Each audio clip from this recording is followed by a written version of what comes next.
आप सबको राम नवमी की हार्दिक शुभकामनाएं। जय श्री राम। आइए श्रद्धा और भक्ति के साथ हम प्रवेश करते हैं उस पावन कथा में जो हमें धर्म, सत्य और मर्यादा का मार्ग दिखाती है।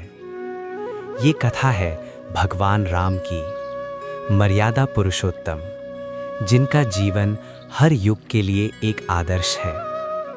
जहाँ एक ओर है प्रेम, त्याग और कर्तव्य, तो वहीं दूसरी ओर है संघर्ष, परीक्षा और विजय की कहानी। तो आइए अपने मन को शांत करें और पूरे भाव से सुनते हैं पावन राम कथा। प्राचीन समय में अयोध्या नगरी में राजा दशरथ राज्य करते थे। उनके पास अपार धन, वैभव और प्रजा का प्रेम था, लेकिन एक ही दुख था, उनके कोई संतान नहीं थी।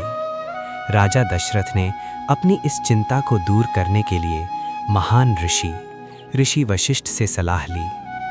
ऋषि वशिष्ठ ने उन्हें पुत्र कामेष्ठी यज्ञ करने का सुझाव दिया। यज्ञ पूर्ण होने पर अग्निदेव प्रकट हुए और उन्होंने राजा को एक दिव्य खीर यानी प्रसाद दी। राजा ने वो खीर अपनी 3 रानियों कौशल्या, कैकेयी, सुमित्रा में बांट दी। समय आने पर चैत्र मास की शुक्ल पक्ष की नवमी तिथि को भगवान राम का जन्म हुआ। यही दिन ही राम नवमी के रूप में मनाया जाता है। माता कौशल्या ने राम को जन्म दिया। माता कैकेयी से भरत का जन्म हुआ। माता सुमित्रा से लक्ष्मण और शत्रुघ्न का जन्म हुआ। चारों भाई दिव्य गुणों से युक्त थे, लेकिन भगवान राम विशेष रूप से मर्यादा, धर्म और सत्य के प्रतीक बने। राम जी का उद्देश्य। भगवान राम भगवान विष्णु के अवतार थे, जो पृथ्वी पर अधर्म का नाश करने और रावण जैसे दुष्टों का विनाश करने आए थे। उन्होंने अपने जीवन में आदर्श पुत्र, आदर्श भाई, आदर्श पति और आदर्श राजा बनकर मानवता को धर्म और मर्यादा का मार्ग दिखाया। राम नवमी हमें सिखाती है कि सत्य और धर्म का पालन करना चाहिए। जीवन में धैर्य और मर्यादा सबसे बड़ी शक्ति है।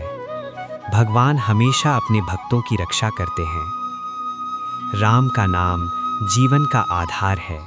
हर कठिनाई में वही उद्धार है।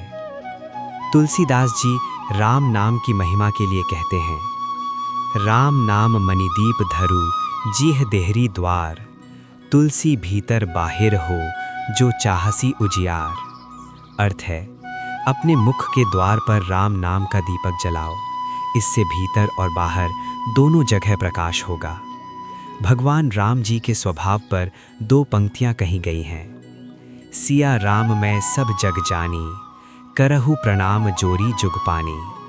अर्थ है, पूरे संसार में राम और सीता का ही स्वरूप है, इसलिए सभी को प्रणाम करना चाहिए।